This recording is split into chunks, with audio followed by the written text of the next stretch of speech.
Fadil. Fadil. Fadil. Safira.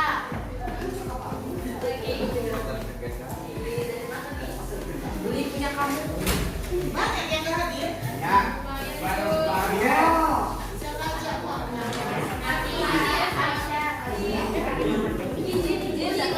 Aisyah Nadia kenapa? Kemudian Tias.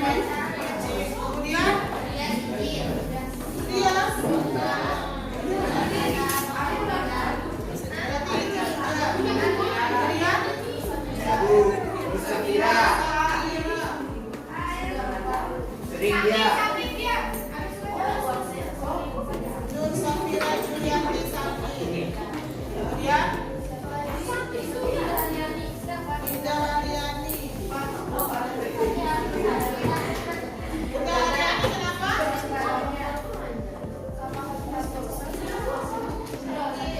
Fatimah Nur.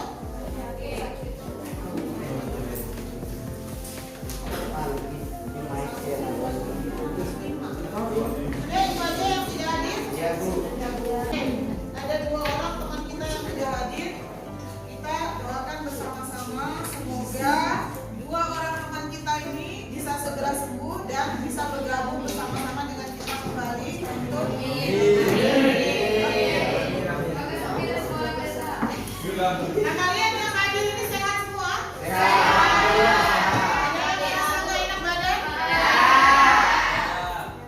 Merasa nggak enak badan? Sehat semua ya? Siap belajar?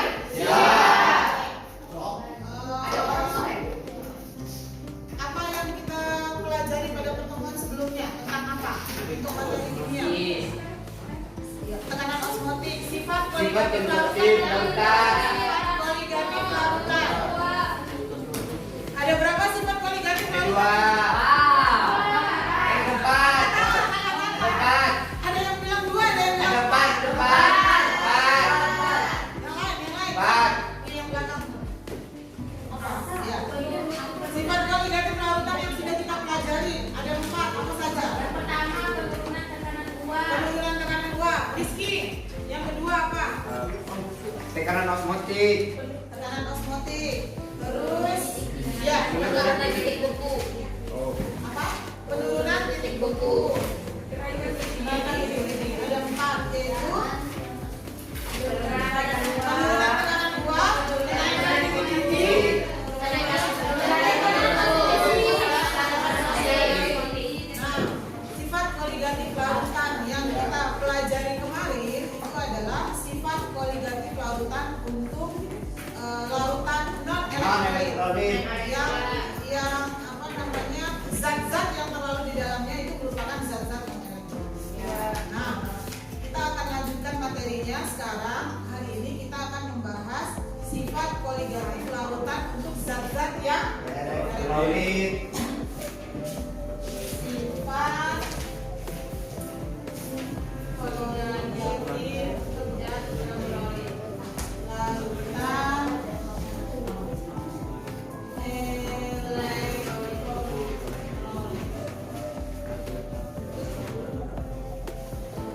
Oke, kita ingat kembali apa yang dimaksud dengan sifat koligatif lautan. Siapa yang masih ingat apa yang dimaksud dengan sifat koligatif lautan? Dan ini kalau larutannya elektrolit, yang ini non elektrolit, yang ini elektrolit. Nah, sama jumlahnya 1 mol misalnya, sama-sama 1 mol NaCl-nya diburu masukkan. Nah, reaksi ionisasi pada larutan elektrolit ini memberikan jumlah partikel yang lebih banyak jadinya.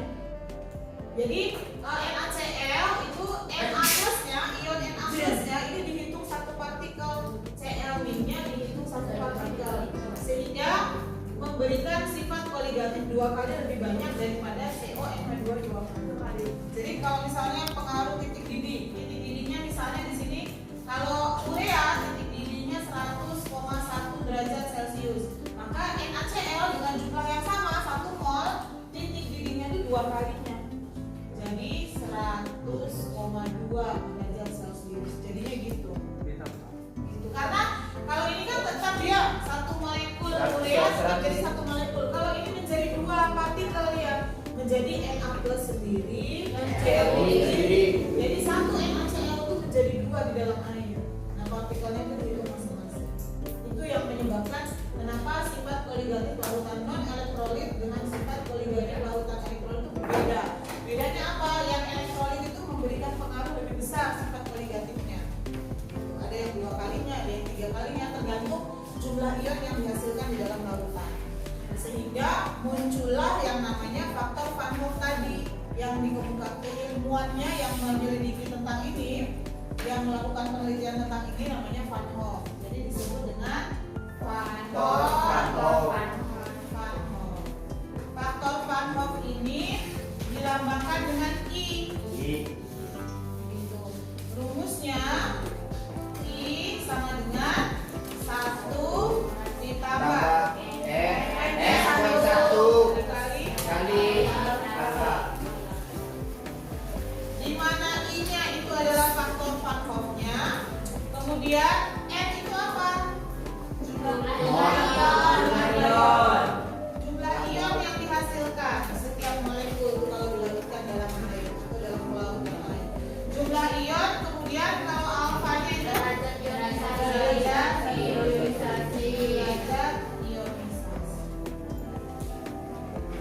Derajat ionisasi itu apa? Alfa. Derajat ionisasi itu jumlah ya boleh, jumlah dalam bentuk mol boleh. Jumlah zat yang terionisasi, jumlah zat yang terionisasi per jumlah zat ya, jumlah zat yang dilarutkan ke dalam air. Jumlah zat berapa juta. Nah, terkait dengan sifat koligatif larutannya. Kalau sifat koligatif larutan kan ada 4 yang sudah kita bahas. Yang pertama, penurunan tekanan 2 dilambangkan dengan delta P. Nah, kita sudah tahu bahwa rumusnya untuk delta P adalah sama dengan fraksi mol dikali P0.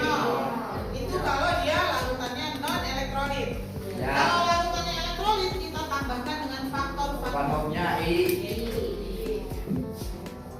Tinggal ditambahkan dengan I.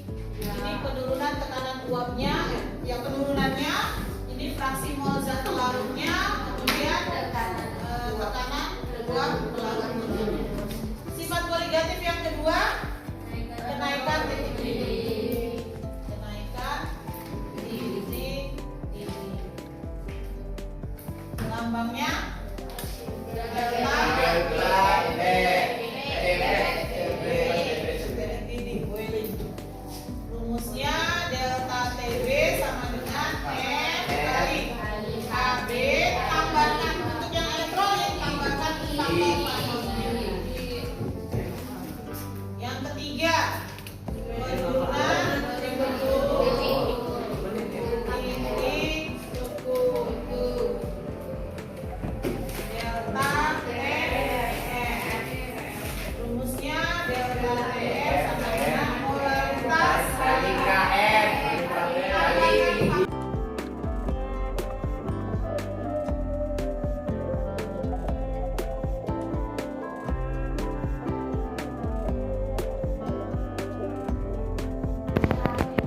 Bagaimana dengan kelompok 1? Coba Bu Guru lihat kerjaannya. Nomor 1 mana soalnya? Nomor 1, larutan 45 gram FeOH2 kali dalam 200 gram air hanya terionisasi 50%. Jika tetapan kenaikan titik didih molar air 0,52, tentukan besarnya kenaikan titik didih larutan yang terbentuk. Nah, besarnya kenaikan titik didih larutan yang terbentuk berarti apa yang ditanyakan dalam soal? Delta TB, betul. Nah, sekarang langkah pertama harus tahu dulu jumlah ionnya. Berapa jumlah ionnya FeOH 2 kali? 3. Mana di sini? Jumlah ionnya? Ini 3. 3. Masukkan di sini ya. Kemudian setelah itu cari faktor Van Hoff-nya. Alfanya 0,5. Dari mana kalian dapat 0,5 ini? Dari jumlah zat terionisasi per Iya. mula-mula. 50% yang terionisasi ini kan? Iya. 50% itu berarti setengah, berarti 0,5. Iya. Kemudian setelah dihitung I-nya dapatnya 2.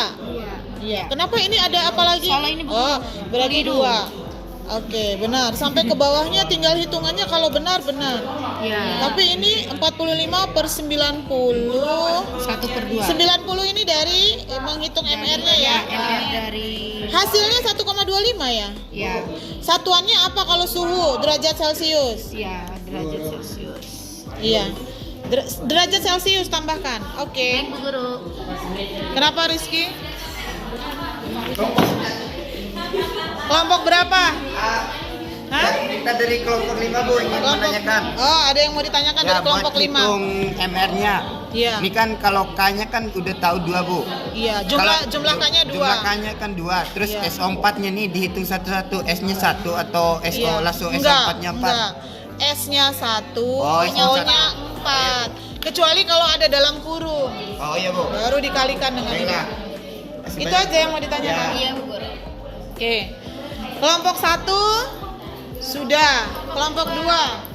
Itu kelompok 1 tinggal hitungannya ya. Kalau hitungannya benar berarti jawabannya benar. Udah selesai semua, cuma tulis ulang Bu Guru. Kelompok 2 ada masalah nggak di soalnya? Udah lah. Bisa, Udah lah. gampang. Ira, Kita kerjain. gampang. Mana?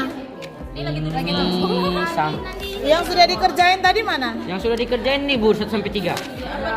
Nah, nomor 2 dulu. Kalian jatahnya nomor 2, Bu Guru. Ini Bu Guru lihat soalnya.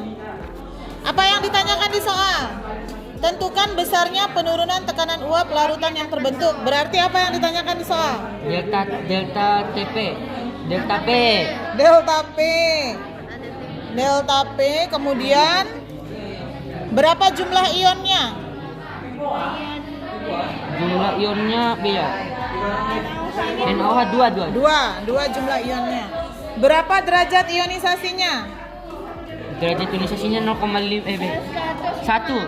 Tahu dari mana 1? Di soal kan nggak diketahui. Soalnya ini apa sih namanya? Elektrolit kuat. Wah, betul sekali. Elektrolit kuat, kita sudah harus tahu bahwa alfanya 1. Sudah, tinggal dimasukkan ke rumus berarti. Mana rumusnya? Bu Guru mau lihat kerjaannya. Bu Guru kan ngerti tulisannya itu. Ini delta P. Ini Bu Guru ini. Mulai dari sini. Delta P sama dengan P kali XT kali 1. Kok kali 1? Kali I, apa? I. Oh, kali I. I sama dengan N. Jadi 2 ya. Iya. Kemudian ini XT-nya mana? Ini, Bu Mencari Guru. XT-nya. 0,034. Iya. Iya, betul. Terus tinggal dimasukkan dikali-kali jawabannya? 1,62. Iya. 1,6. Satuannya apa? GR. Kok GR? MMHG. Delta MMHG karena di soalnya MMHG. Oke, mantap yang kelompok 2. Bu Guru pindah ke kelompok 3. Oke, Bu Guru mau sudah sampai di mana kelompok 3? Kelompok 3 ini apa yang ditanyakan di soalnya? Tentukan besarnya nilai X. Tentukan besarnya nilai X. X-nya itu apa? Zat terlarutnya. Betul. Massa dari zat terlarutnya. Zat terlarutnya apa? MgSO4. MgSO4 itu adalah zat elektrolit. Berapa jumlah ionnya? 2. MgSO4 jumlah ionnya 2. Berapa alfanya? 1. Kenapa 1 alfanya? Karena di soal ada diketahui alfanya nggak? Nggak ada. Kalau di soal tidak diketahui alfanya, itu artinya MgSO4 ini adalah elektrolit kuat. Kalau elektrolit kuat berarti alfanya 1.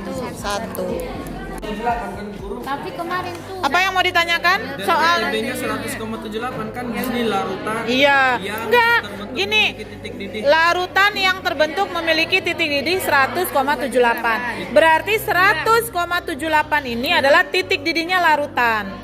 Berarti delta TB-nya berarti berapa? 100,78 dikurang Ya, 100,78 dikurang 100. 100-nya itu dari mana? Dari titik didinya pelarut. Pelarutnya adalah air.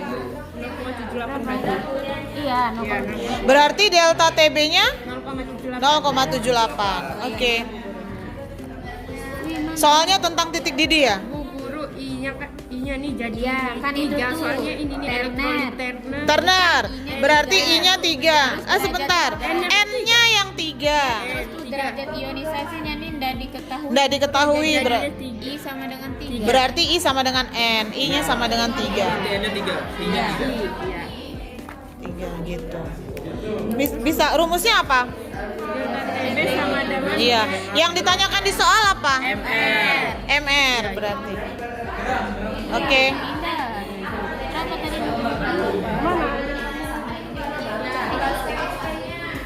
MR itu 1000 kan? Kelompok 5 yang sedang mencoba menyelesaikan di papan tulis. Nanti dijelaskan caranya Rizky ya. Gimana kelompok 3? Tadi yang mau ditanyakan apa? Kurang ureanya yang belum. Di soalnya yang ditanyakan apa? Nomor 3. Besar penurunan tekanan. Iya, tekanan uap. Kemudian ini gram apa? Gram terlarutnya. Gram terlarutnya kan MgSO, gramnya MgSO4 itu kan yang ditanyakan di soal. Oh, berarti Itu yang dicari. Iya, iya. Iya, itu yang dicari. Nah, kemudian masukkan data yang lain-lain. Kan NT ini diketahui dari rumus yang tadi. Rumus yang pertamanya. Setelah dapat NT, masukkan ke sini. Apa rumusnya NT? Sini dulu. Bukan, kan dari gini. Delta P sama dengan P0 kali XT kali I gitu kan? Iya. Nah, delta P-nya kan sudah diketahui di soal. Berapa? 1,4 sama dengan berapa? 28 kali XT-nya ini I-nya 2. Nanti kan dapat XT. Setelah itu XT sama dengan 28 di mana? bukan, rumusnya apa? Oh, NT per NT plus NP gitu. Nanti kita akan dapat NT-nya gitu. Setelah itu NT sama dengan gram per MR. Nah, baru nanti dapat gram. MR-nya kan sudah diketahui. NT sama dengan gram per MR-nya berapa? 120. NT-nya nanti kan diketahui ini berapa? Ini 120 ya? Nanti dapat gramnya. Jadi mulai mencarinya itu mulai dari XT. Gitu. Cari XT. Setelah dapat XT, cari NT. Setelah dapat NT, baru gram per MR. Gitu.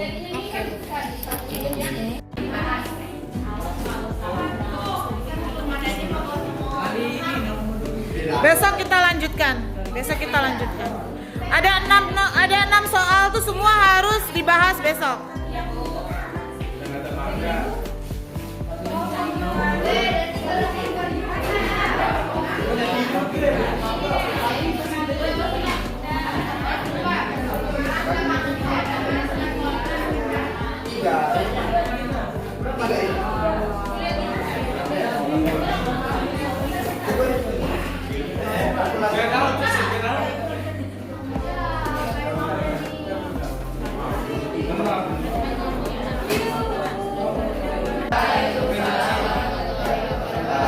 Saya dari kelompok 5, mohon maaf, saya dari perwakilan kelompok 5 akan menjelaskan hasil kerja kami.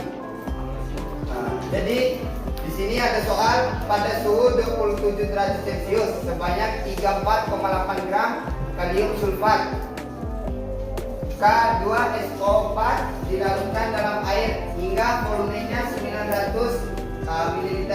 Tentukan tekanan osmotik larutan yang terbentuk R sama dengan 0,082 liter. ATM mol min 1 K min 1. AR-nya K 39, S sama dengan 32, dan O sama dengan 16. Ini nih nilai buat hitung MR-nya. Terus sini sudah diketahui T-nya 27.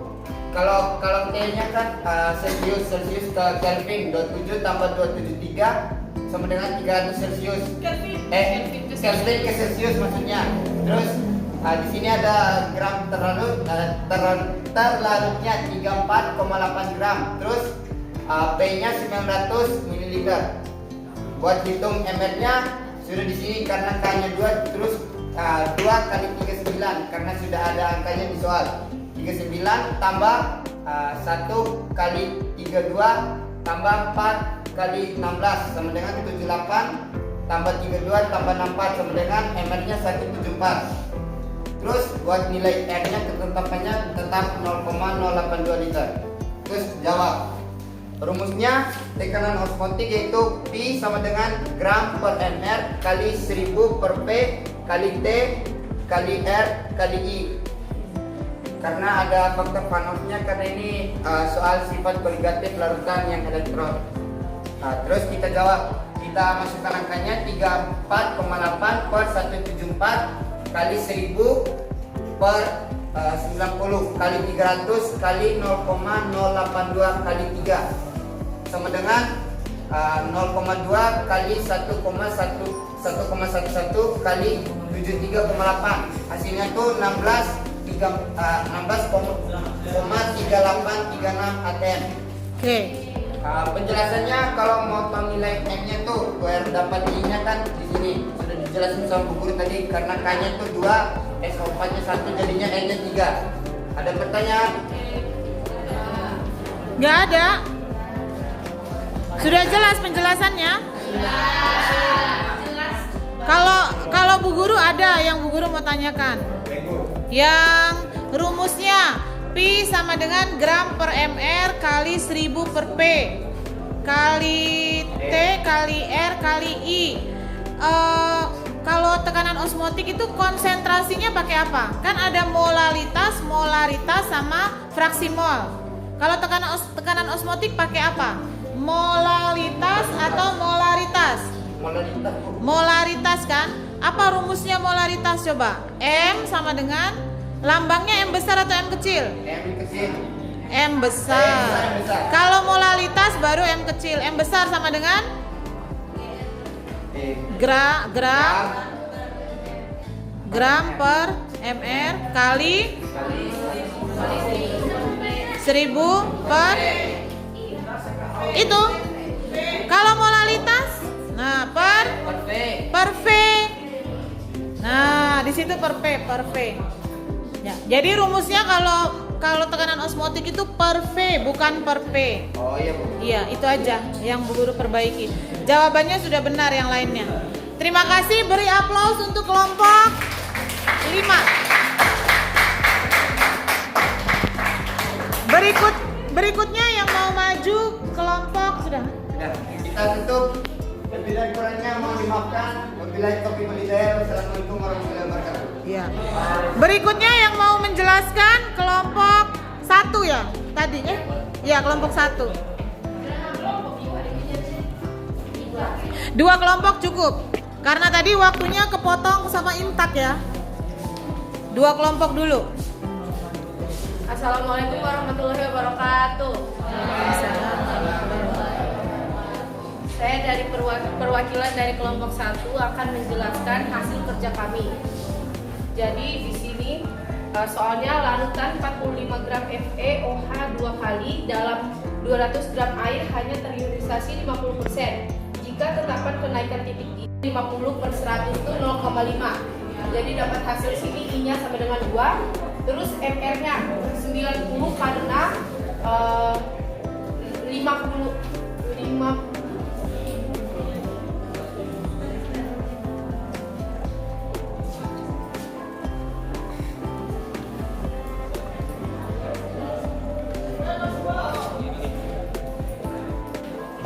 sama dengan 90. Kemudian dimasukkan dalam rumus. Karena yang ditanya kenaikan titik didih larutan Jadi rumusnya delta TB sama dengan M kali KB kali I.